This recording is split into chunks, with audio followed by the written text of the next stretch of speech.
Je suis Émilie et aujourd'hui, ce jeudi 14 mars, au cœur de la semaine de Carême, je vous invite à vous joindre à moi dans un voyage transformateur à travers la prière. Dans un moment où le chaos semble régner, où chaque nouvelle semble ajouter un poids supplémentaire sur nos épaules, où la douleur et l'incertitude marchent côte à côte avec chacun d'entre nous, il y a un chemin de lumière, une promesse de renouvellement et d'espoir. Cette vidéo n'est pas juste une série de mots, c'est une invitation à toucher le divin, à se connecter avec quelque chose de plus grand que nos douleurs et nos peurs. Avec la profondeur des versets bibliques et la sincérité d'un cœur qui cherche le réconfort, plongeons ensemble dans les Écritures sacrées, depuis le livre des Proverbes, chapitre 3, versets 5 et 6, jusqu'aux promesses de restauration dans Isaïe, chapitre 41, verset 10.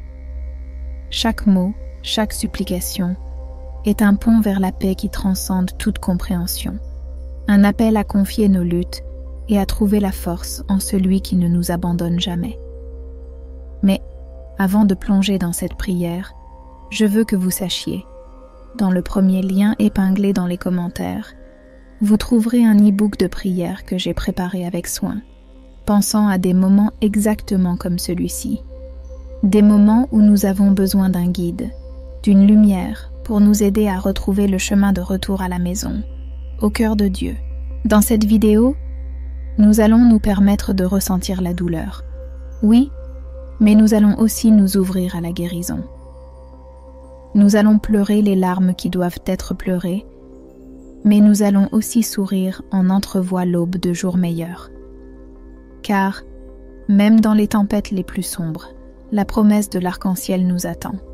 Alors, je vous demande, êtes-vous prêt à laisser votre âme être touchée, transformée? Êtes-vous prêt à faire de cette prière non seulement un moment de foi, mais un jalon dans votre voyage personnel? Si oui, respirez profondément, ouvrez votre cœur, et ensemble, clamons pour la paix, la force, l'espérance. Préparez-vous à une expérience qui peut changer la manière dont vous voyez le monde, comment vous vous voyez et comment vous affrontez chaque défi. C'est le moment de trouver la lumière au bout du tunnel, de rallumer la flamme de la foi qui a peut-être commencé à s'éteindre en vous. Ô Seigneur, notre Père céleste, en ce moment sacré de Carême, nous nous rassemblons en ta présence avec des cœurs ouverts, aspirant à ressentir ta grâce qui rachète et restaure. Dans le livre d'Isaïe, chapitre 41, verset 10, ta parole nous assure « Ne crains pas, car je suis avec toi. Ne sois pas déconcerté, car je suis ton Dieu. Je te fortifie, je t'aide, je te soutiens de la droite de ma justice. » Combien profondément ces mots résonnent dans nos âmes, spécialement en ce jeudi, 14 mars, un jour de réflexion et de retour de nos cœurs vers toi, au milieu du chemin de Carême. Nous vivons des temps difficiles, Seigneur, des temps de douleur et d'incertitude. Combien d'entre nous ont senti le poids du monde sur nos épaules? Qui parmi nous n'a pas crié pour un soulagement, pour un aperçu d'espoir dans les ténèbres? Oh, combien de larmes ont été versées en solitude? Quel lourd fardeau que celui de la perte, de la maladie, de l'injustice. Mais nous sommes ici, Seigneur, cherchant ta face, désirant ta lumière dans les ténèbres.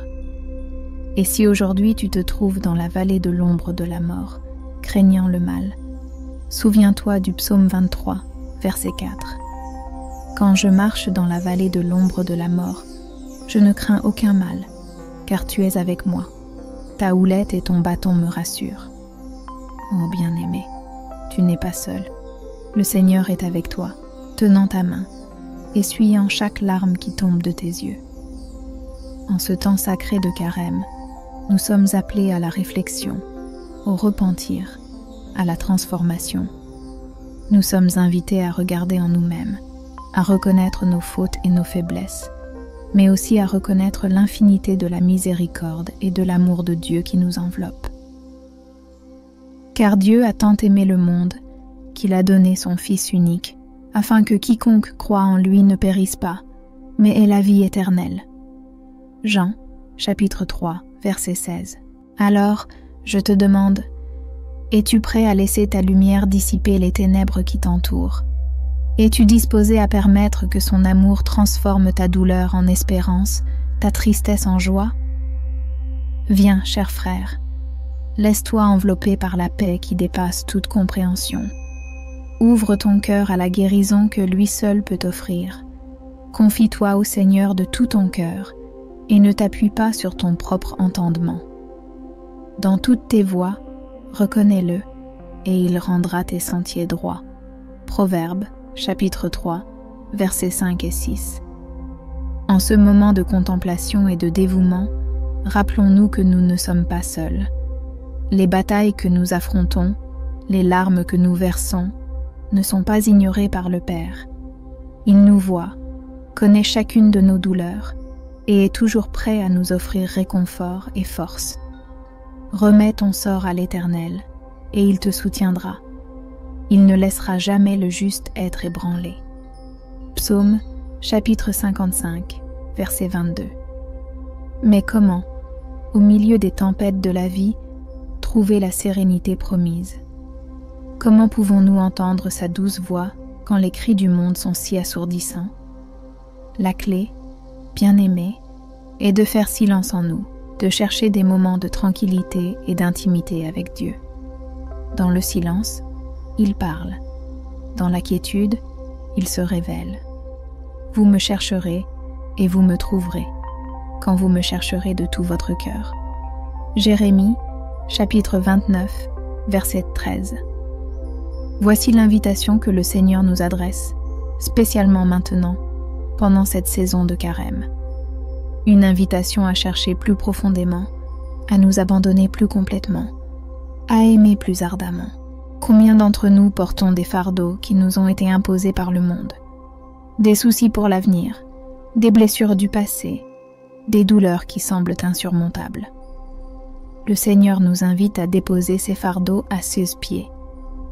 Venez à moi, vous tous qui êtes fatigués et chargés, et je vous donnerai du repos. Matthieu, chapitre 11, verset 28. Mais qu'en est-il de nos rêves brisés, de nos espoirs déçus? Que faire avec les morceaux d'un cœur brisé? La beauté de l'amour de Dieu, c'est qu'il est spécialiste en restauration de ce qui a été brisé, en donnant de la beauté pour des cendres, en transformant notre deuil en danse. Il guérit ceux qui ont le cœur brisé et pansent leurs blessures. Psaume, chapitre 147, verset 3. Dans ce moment de prière, je t'encourage à remettre à Dieu chaque partie de toi. Tes peurs, tes doutes, tes douleurs, tes rêves. Il désire te donner un avenir et une espérance. Il désire te remplir de sa paix, cette paix qui dépasse toute compréhension, qui gardera ton cœur et ton esprit en Jésus-Christ. Alors, chers frères, tandis que nous continuons notre voyage de foi, marchant à travers cette saison de carême, que nos cœurs se tournent de plus en plus vers le Père, que nous trouvions, dans sa présence, le refuge, la force et l'espérance dont nous avons besoin pour affronter chaque jour. Dans cette marche, que nos vies soient comme des villes bâties sur le rocher, fermes contre les tempêtes de la vie, car quiconque écoute ces paroles que je dis et les met en pratique sera semblable à un homme prudent qui a bâti sa maison sur le rocher. Matthieu, chapitre 7, versets 24 à 26. Que nos cœurs ne soient ni troublés ni effrayés, car en Dieu nous trouvons notre forteresse inébranlable. Rappelons-nous, avec humilité et gratitude, que nous n'avons pas à marcher seuls. Dieu nous a donné les uns les autres une communauté de foi, pour porter ensemble nos fardeaux, pour nous encourager mutuellement, pour grandir ensemble dans l'amour et la grâce. Portez les fardeaux les uns des autres, et vous accomplirez ainsi la loi du Christ. Galates, chapitre 6, verset 2. Que nous soyons toujours prêts à tendre la main, à offrir une épaule amicale, à être l'amour du Christ manifesté dans la vie de quelqu'un. Dans nos moments de faiblesse, que nous nous souvenions de la force qui nous est donnée en Christ. Celui qui a affronté la croix par amour pour nous a promis que ma grâce te suffit, car ma puissance s'accomplit dans la faiblesse. 2 Corinthiens, chapitre 12, verset 9. Que le souvenir de son sacrifice nous inspire à offrir également nos vies, à vivre de manière qui honore et glorifie son nom. Dans ce temps de réflexion et d'introspection, que nos yeux soient toujours fixés sur l'exemple du Christ, qui nous a enseigné le chemin de l'amour inconditionnel, de la compassion et du service. Car le Fils de l'homme est venu non pour être servi, mais pour servir et donner sa vie en rançon pour beaucoup. Marc, chapitre 10, verset 45. Que notre voyage soit marqué par l'amour du prochain, par la volonté de servir, par la disposition à se sacrifier pour le bien d'autrui. Que cette saison de carême, nos prières s'intensifient, nos cœurs s'ouvrent plus largement au repentir et à la transformation. Que nous puissions utiliser ce temps sacré pour nous rapprocher de Dieu, pour mieux connaître sa volonté pour nos vies, pour nous aligner plus étroitement avec ses desseins. Approchez-vous de Dieu, et il s'approchera de vous. Jacques, chapitre 4, verset 8. Que chaque jour, en marchant vers Pâques, notre esprit se renouvelle, notre foi se renforce, et notre espoir se ravive. Que le sacrifice du Christ sur la croix et sa victoire sur la mort nous rappellent le grand amour que Dieu a pour chacun de nous. Un amour si grand qu'il a donné son Fils unique, pour que quiconque croit en lui ne périsse pas, mais ait la vie éternelle.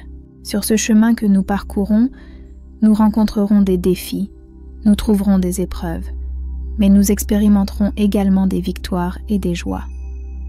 À chaque pas, à chaque instant, que nous puissions sentir la présence réconfortante de Dieu avec nous, nous guidant, nous protégeant et nous aimant inconditionnellement. Ainsi, avec des cœurs remplis de foi et les yeux fixés sur Jésus, l'auteur et le consommateur de notre foi, avançons. Que la lumière de sa présence éclaire nos chemins, que l'espérance de la résurrection remplisse nos cœurs de joie, et que l'amour qui nous a été si généreusement donné soit l'amour que nous partageons généreusement avec le monde. Avec gratitude, nous te rendons grâce, ô Dieu, pour ta fidélité, pour ton amour éternel, pour ta miséricorde qui se renouvelle chaque matin. Que nos vies soient un reflet de ton amour, une offrande vivante, sainte et agréable à toi. Pour tout cela, nous prions, au nom de Jésus. Amen.